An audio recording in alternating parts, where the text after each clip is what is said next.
Hello दोस्तों, नमस्कार। स्वागत है आपका आपके यूट्यूब चैनल एग्जाम 91 पे। देखिए दोस्तों, हम लोग जो सीरीज चालू की थी प्रैक्टिस सेट की जो यूपीपी के लिए, जिसके तहत अब हम लोग जो है देखिए आज सामान्य ज्ञान का जो है 10वां पार्ट लेके आए हैं। इस 10वें पार्ट के बाद आपकी जो है ये वाली बुक खत्म हो जाएगी। उसके बाद फिर मैं कोई दूसरा प्रकाशन लेके आऊँगा, कोई दूसरी बुक लेके आऊँगा। ये तो यूथ की थी, अब इसके बाद में कोई दूसरा प्रकाशन आएगा, हो सकता है कोई दूसरी चीज़ें आ जाए।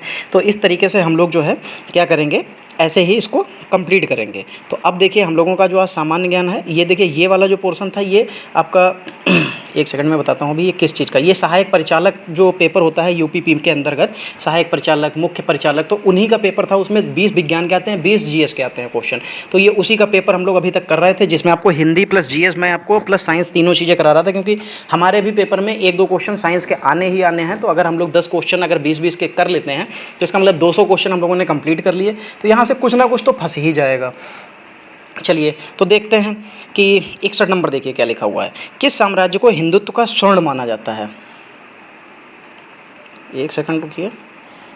हाँ, तो किसको स्वर्ण युग माना जाता है दोस्तों? मौर्य को, मुगल को, गुप्त को या चोल को? तो ये जो साम्राज्य जो है हिंदुत्व का स्वर्ण युग माना जाता है, तो वो था गुप्त। गुप्त वंश जो था, गुप्त वंश के संस्थापक कौन से थे? तो वो श्रीगुप्त थे, जो 240 से 280 ईस्वी तक जो है इन्होंने जो है शासन किया था। गुप्त वंश के जो प्रमुख शासक थे उनमें से कुछ ऐसे हैं, जैसे चंद्रगुप्त प्रथम, चंद्रगुप्त, चंद्रगुप्त द्वितीय, कुमारगुप्त, श्रीगुप्त। ठीक है, ये सब लोग जो है प्रमुख शासकों में आते हैं। ठीक है, सांस्कृतिक उपलब्धियों के कारण गुप्त काल को भारतीय इतिहास का स्वर्ण काल कहा जाता है। इसके जो दरबारी कवि थे वो हरिशेन थे। ठीक, चलिए यहाँ से इतने इंपॉर्टेंट क्वेश्चन थे जो आपको बता दिए। चलिए फिर आगे बढ़ते हैं। 62 नंबर देखते हैं। लिखा हो प्रसिद्ध हवा महल राजस्थान के किस शहर में है? तो जो प्रसिद्ध हवा महल है, ये तो क्वेश्चन आपको बहुत आसानी से पता होगा। चलिए, खैर ये जयपुर में है। ये बना किससे? ये चूने जो है, चूने लाल और गुलाबी बलुआ पत्थर से निर्मित हवा महल राजस्थान की राजधानी जयपुर में स्थित है। ये 1798 ईस्वी में महाराज सवाई प्रताप सिंह ने बनवाया था इसको। इसके जो वास्तुकार थे वो कौन थे? लालचंद उस्ताद थे। ठीक है, चलिए। छत्रपति संभाजी 1680 से 1688 ईस्वी में किस वंश का शासक था? अच्छा, जो छत्रपति शिवाजी जो थे, संभाजी सॉरी, ये किस वंश के शासक थे? तो ये मराठा, नंदा, हर्यका या मौर्य? तो छत्रपति संभाजी जो हैं ये किस वंश के शासक थे? तो ये दोस्तों मराठा के शासक थे। किसके थे? मराठा साम्राज्य के शासक थे। ठीक है, और छत्रपति शिवाजी के जो उत्तराधिकारी थे वे मराठा साम्राज्य के दूसरे सभापति थे। मराठाओं के प्रबल शत्रु मुगल शासक औरंगजेब के बीजापुर गोलकुंड के शासन हिंदुस्तान को समाप्त करने में उनकी प्रमुख भूमिका थी। चलिए, इंकलाब जिंदाबाद का नारा किसने दिया था दोस्तों? तो सुभाष चंद्र बोस लिखा हुआ है, बाल गंगाधर तिलक, भगत सिंह, सुखदेव। तो इंकलाब जिंदाबाद का नारा भगत सिंह ने दिया था। चलिए यहाँ पे कुछ देख लेते हैं। जैसे आपको पता ही है, भगत सिंह ने जो है इंकलाब जिंदाबाद का नारा दिया था। फिर स्वराज हमारा जन्मसिद्ध अधिकार है, ये किसने दिया था? लोकमान्य तिलक ने। तुम मुझे खून दो मैं तुम्हें आज़ादी दूंगा, ये सुभाष चंद्र बोस ने। करो या मरो का नारा महात्मा गांधी ने दिया था। और वेदों की ओर लौटो, ये दयानंद सरस्वती का था। चलिए 65 नंबर देखते हैं। 65 नंबर में लिखा हुआ है कि शांति निकेतन का निर्माण किसने किया था? जो शांति निकेतन था उसका निर्माण किसने किया था? गुरु रामदास, महाराजा प्रताप सिंह, रविन्द्रनाथ टैगोर, ब्रिटिश सरकार? तो जो शांति निकेतन का जो निर्माण था वो रविन्द्रनाथ टैगोर ने किया था। चलिए 66 नंबर देखिए क्या लिखा हुआ। निम्नलिखित में से को छोड़कर अन्य सभी राज्य सूची के भाग हैं। अच्छा, इन निम्नलिखित जो ऑप्शन दे रखे हैं इनमें से एक को छोड़कर बाकी सब जो है राज्य सूची के भाग हैं, वो कौन सा जो है राज्य सूची के भाग में शामिल नहीं होता है? तो भूमि, वायु सेवा, शराब, पुलिस। तो देखो, राज्य में भूमि भी आ जाती है, शराब के ऊपर जितना भी जो टैक्स होता है वो सब जो है राज्य को मिलता है। पुलिस जो होती है वो भी राज्य के अंतर्गत आती है। वायु सेवा सेंट्रल के अंतर्गत आती है, ये आपके ये स्टेट के अंतर्गत नहीं आती है, कह सकते हैं राज्य के अंतर्गत नहीं आती है। चलिए, भारत के संविधान में मौलिक अधिकारों के अनुसार बंधुआ मजदूरी पर रोक है, ये किसके अनुसार लगाई गई थी? अच्छा, समता का अधिकार के साथ मतलब समता के अधिकार के लिए लगाई गई थी, या आर्थिक स्वतंत्रता का अधिकार है जिसके तहत ये लगाई गई थी? शोषण के विरुद्ध अधिकार के तहत लगाई गई है, संवैधानिक उपचारों के अधिकार के तहत लगाई गई थी? तो जो भारत के संविधान में मौलिक अधिकारों के अनुसार जो बंधुआ मजदूरी पर जो रोक लगाई गई थी वो शोषण के विरुद्ध अधिकार, क्योंकि बंधुआ मजदूरों के ऊपर जो है वो मतलब शोषण बहुत किया जाता था, इसलिए शोषण के विरुद्ध अधिकार के तहत उस पर रोक लगा दी गई थी। चलिए, इनमें कौन सी एक भारतीय भाषा नहीं है? सिंधी, सिख, कन्नड़ और कोंकणी लिखा हुआ है। तो यहाँ पे इसमें भारतीय भाषा की बात की जा रही है, कौन सी नहीं हो जाएगी। तो भारतीय भाषा का मतलब ये है कि जो हमारा जो भाग 8 है जिसमें जो है भाषाएं लिखी हुई हैं 22 भाषाएं, उसके अंतर्गत जो भाषा नहीं आती है वही इसमें नहीं होगी। ठीक है, चलिए, तो इसमें 22 भाषाओं के अंतर्गत जो है सिर्फ एक नहीं आती है, वो है सिख। बाकी आपको 22 भाषाएं सारी की सारी आती हैं, जैसे असमिया, बंगाली, गुजराती, हिंदी, कन्नड़, कश्मीरी, मलयालम, मराठी, उड़िया, पंजाब। ठीक है, पंजाबी आती है लेकिन सिख नहीं, सिख कोई भाषा नहीं होती है। फिर संस्कृत, सिंधी, तमिल, तेलुगु, उर्दू, कोंकणी, मणिपुर, नेपाली, मैथिली, संथाली, डोगरी और बोडो, ये इतनी तरीके की जो हैं ये हैं। ठीक है, और ये जो हुआ कब था, तो ये 1967 में संविधान के 21वें संशोधन के द्वारा जो है सिंधी 8वीं अनुसूची में जोड़ी गई थी। 92 संविधान संशोधन मतलब 1992 में 71वें संविधान संशोधन के तहत मणिपुर, कोंकणी और नेपाली जोड़ी गई थी। 92 संविधान संशोधन 2003 के द्वारा 8वीं अनुसूची में मैथिली, संथाली, डोगरी और बोडो जोड़ी गई थी। चलिए फिर आगे बढ़ते हैं और 69 नंबर देखते हैं क्या लिखा हुआ है। चलिए 69 नंबर में लिखा हुआ है कि किस ग्रह के अधिकतम उपग्रह हैं। सबसे ज़्यादा उपग्रह किसके पूछे जा रहे हैं, बृहस्पति, पृथ्वी, वरुण या शनि। तो सबसे ज़्यादा दोस्तों हैं वो शनि के हैं। ठीक है, बृहस्पति के 79 हैं और शनि के इससे ज़्यादा हैं। ठीक है, अभी एग्जैक्टली तो मुझे नहीं याद आ रहा, लेकिन अभी 20 जल्दी में ही कुछ 20-22 तो अभी जल्दी में ही खोजे गए थे। चलिए 70 नंबर देखते हैं। 70 नंबर में क्या लिखा हुआ, जापान को land of the rising sun क्यों कहा जाता है। अच्छा, एक सेकंड, हाँ अब ठीक। तो 70 नंबर में क्या लिखा हुआ, जापान को लैंड ऑफ राइजिंग सन क्यों कहा जाता है। तो देखिए, सूर्यास्त होते ही सूर्योदय हो जाता है। जापान दिन भर सूर्य आकाश में पूर्व दिशा में ही रहता है, क्योंकि जापान विश्व में ऐसा देश है जो पूर्व में सबसे अंतिम छोर पर है, अतः यहाँ सूर्योदय सबसे पहले होता है। सूर्य की किरणें समुद्र के जल से परिवर्तित होकर जापान में सूर्योदय को अत्यधिक सुंदर बना देती हैं। तो भाई 70 का सी हो जाएगा। सीधे सीधे ऑप्शन से ऐसे दिख रहा है कि जापान में विश्व में ऐसा देश है जो पूर्व में सबसे अंतिम छोर पर है, जहाँ सूर्योदय सबसे पहले होता है। 71 नंबर, भारत का सर्वाधिक ऊंचाई पर स्थित हवाई अड्डा कौन सा हो जाएगा। तो ये हिमाचल प्रदेश में है। हिमाचल प्रदेश में यहाँ पे क्रिकेट बहुत ज़्यादा खेला जाता है, और क्रिकेट खेलने के साथ साथ में तो यहाँ पे ये जो है ऐसा कौन सा स्थान है, धर्मशाला है, पिथौरागढ़ है, लेह है या देहरादून है। तो दोस्तों ये धर्मशाला है, जो कि सबसे ऊँचाई पर स्थित है। ये 3256 मीटर की ऊँचाई पर स्थित इसमें हवाई अड्डा है। ठीक है, चलिए 72 नंबर, तटीय क्षेत्र यानी कि टर्शियरी सेक्टर में क्या शामिल होता है। तो तटीय क्षेत्र में देखते हैं बैंकिंग, वानिकी, विनिर्माण या खनन। तो जो तटीय क्षेत्र होता है इसको जो है इसमें बैंकिंग शामिल होता है। चलिए 73, भारत में निम्नलिखित में कौन बीमा कारोबार का नियंत्रित करता है। भारत में निम्नलिखित में कौन बीमा कारोबार को नियंत्रित करता है। अब बीमा कारोबारी की बात आ जाएगी तो भैया इरडा करता है, RBI लिखा हुआ है, IDBI लिखा हुआ है, सेबी लिखा हुआ है और IRDA लिखा हुआ है। इसको इरडा कहते हैं। यही इसको जो है बीमा नियामक प्राधिकरण जितने भी होते हैं इसको यही नियंत्रित करता है। ठीक है, चलिए आगे बढ़ते हैं। अब देखिए यहाँ भी साइंस आपको देखने को मिल रही है। किसी तैरती हुई वस्तु पर लगने वाले ऊर्ध्वाधर बल को क्या कहते हैं, झटका, उछाल, आर्किमिडीज बल या गुरुत्वाकर्षण विरुद्ध बल कहा जाता है। तो क्या लगता है इसमें, किसी तैरती हुई वस्तु पर लगने वाले ऊर्ध्वाधर बल को क्या कहते हैं, ये उछाल कहते हैं। फिर 75 नंबर देखिए क्या लिखा हुआ है, एनीमोमीटर किसका माप करता है। तो दोस्तों लिखा हुआ है प्रकाश की गति, वायु की गति, जल की धारा की गति, उपग्रह की गति। और ये एनीमोमीटर हम लोग चौथे 5वें बार कर रहे हैं। 10 प्रैक्टिस सेट में अभी ये 5वें बार शायद आ रहा है, चौथे 5वें बार आ रहा है। तो ये वायु की गति जो होती है ये उसको मापने का काम करता है। चलिए 76 नंबर देखिए क्या लिखा हुआ है NaHCO3 का रासायनिक सूत्र क्या होता है। जो NaHCO3 जो है ये किसका रासायनिक सूत्र होता है, बोरेक्स का, सिरका का, चूना का या बेकिंग सोडा का। तो NaHCO3 जो होता है ये दोस्तों सोडियम बाइकार्बोनेट एक इसी का होता है, मतलब कह सकते हैं खाने वाले सोडे का होता है, बेकिंग सोडा। ठीक है, जिसको खाने वाला सोडा भी कहते हैं। सोडियम बाइकार्बोनेट एक जो है ये अकार्बनिक यौगिक होता है। इसे मीठा सोडा, खाने का सोडा या बेकिंग सोडा भी कहते हैं, क्योंकि विभिन्न व्यंजनों में बनाने में इसका उपयोग किया जाता है। इसका अणुसूत्र क्या होता है, NaHCO3 होता है। ठीक है, इसका IPAC जो नेम होता है वो क्या होता है, सोडियम हाइड्रोजन कार्बोनेट होता है। ठीक है, तो इसका आंसर क्या हो जाएगा, ये बेकिंग सोडा हो जाएगा। 77 नंबर देखिए, मानव शरीर के किस अंग में इंसुलिन का स्त्राव होता है। इंसुलिन किससे निकलती है ये बताया जा रहा है, अग्नाशय से, गुर्दा से, गाल ब्लेडर से या यकृत से। तो जो इंसुलिन निकलती है वो दोस्तों अग्नाशय से निकलती है। कहाँ से निकलती है, अग्नाशय से।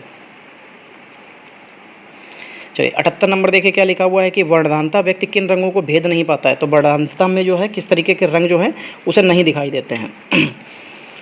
देखो जो वरदानता वाले होते हैं, मैं आपको बता दूं, रेलवे में वो लोग जो है ट्रैफिक में नहीं जा सकते। ट्रैफिक में क्यों नहीं जा सकते? क्योंकि भैया उनको जो है वहाँ पे 3 तरीके की लाइटें होती हैं, लाल, हरा और पीला। तो वो पीले में तो कोई दिक्कत नहीं, पीला वो पूरा देख लेता है, बस लाल और हरा नहीं देख पाता है।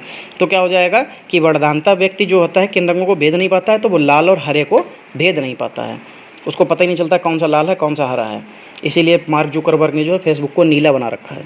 चलिए 79 देखिए, लेजर का आविष्कार किसने किया था? तो William Friese Greene, Arthur Fry, Gordon Gould और ऑटो वान ग्यूरिक। तो जो लेजर का आविष्कार था दोस्तों वो ये इन्होंने ही किया था, गॉर्डन गोल्ड ने।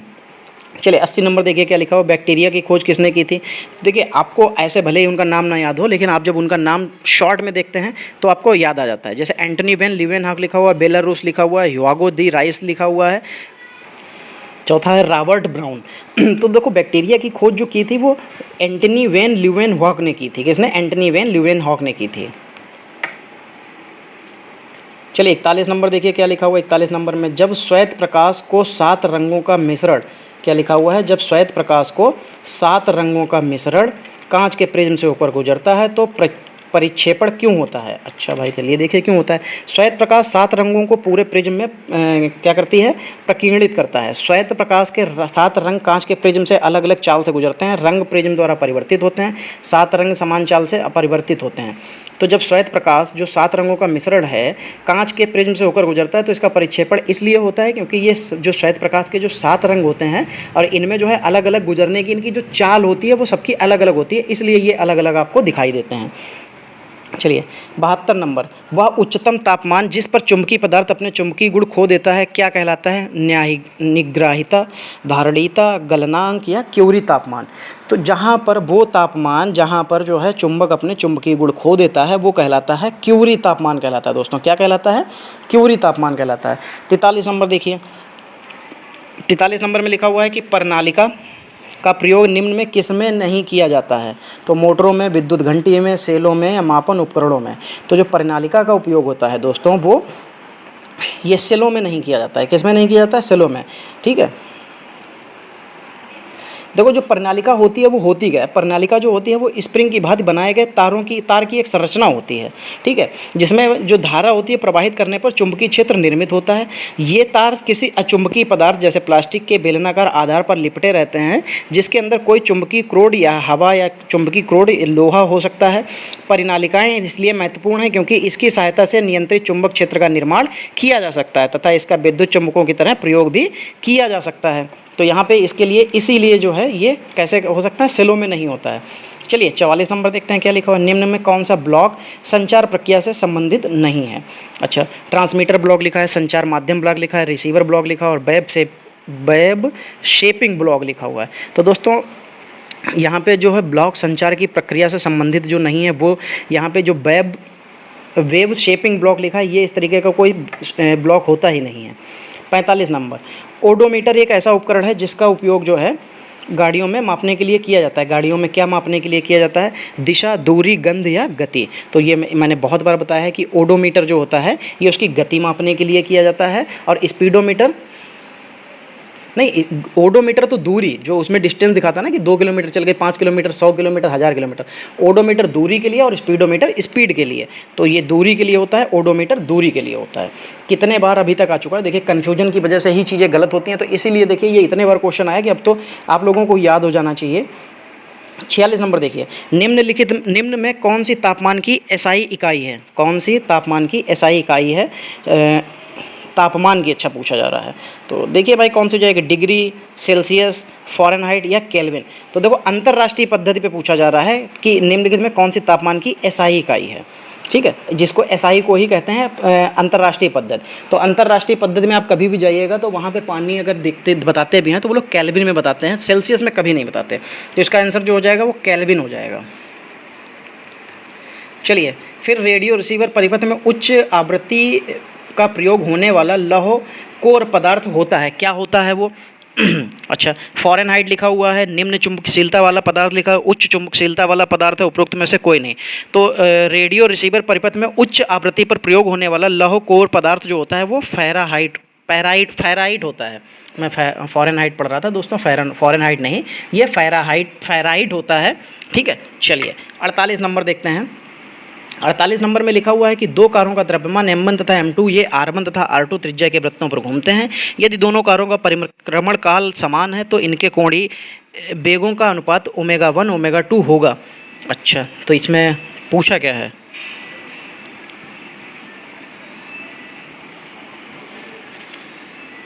अच्छा, उसने पूछा कि इनके अनुपात क्या होगा, तो अनुपात लिखा है m1/m2 होगा, r1/r2 होगा, m1/m2/r2 होगा या 1/1 होगा। तो दोस्तों जब यहाँ पे सब कुछ तो आपको दे ही रखा है तो वैसे आपके लिए इंपॉर्टेंट नहीं है, फिर भी यहाँ पे 1/1 हो जाएगा, 1:1 हो जाएगा। चलिए 49 नंबर, निम्नलिखित में कौन सी प्रकाश की चाल से गमन नहीं करेगा? अच्छा, प्रकाश की चाल से कौन सा नहीं चल सकता? तो ध्वनि तरंगे, एक्स किरणें, वाई किरणें, इनमें से सभी। तो दोस्तों जो प्रकाश की चाल से नहीं चल सकती हैं वो सिर्फ होती हैं ध्वनि तरंगे। इनके लिए माध्यम की आवश्यकता होती है, और दूसरा ये जो है ये ध्वनि जो तरंगें होती हैं ये प्रकाश की चाल से कभी भी गमन नहीं कर सकती या नहीं चल सकती। तो यहाँ पे ध्वनि तरंगे हो जाएंगी। ठीक, 50 नंबर देखिए, प्रत्यावर्ती धारा परिपथ में विशुद्ध धारिता का औसत शक्ति क्षय होगा। क्या होगा औसत शक्ति क्षय? ये 0 हो जाएगा। ये अभी आपके लिए इंपॉर्टेंट क्वेश्चन नहीं है, बस सीधे ले लीजिए कि ये 0 हो जाएगा। चलिए 51 नंबर देखिए, 51 नंबर में क्या लिखा हुआ है? LED टीवी में प्रयोग किए जाने वाले प्रदर्शन डिस्प्ले का प्रकार क्या होता है?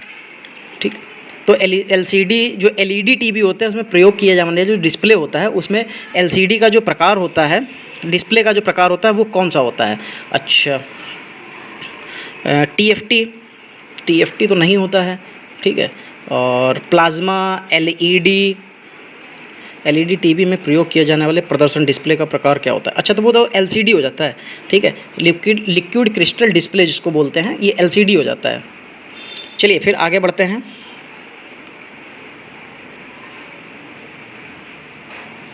यहाँ पे लिखा हुआ है कि विद्युत चुम्बकीय प्रेरण क्या है?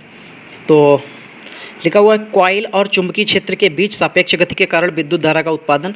कॉइल और चुंबकीय क्षेत्र के बीच सापेक्ष गति के कारण विद्युत स्थैतिक बल का उत्पादन। कॉइल और चुंबकीय क्षेत्र के बीच स्थैतिक धारा के कारण विद्युत धारा का उत्पादन। प्रेरण मोटर और चुंबकीय क्षेत्र के बीच सापेक्ष गति के कारण विद्युत धारा का उत्पादन।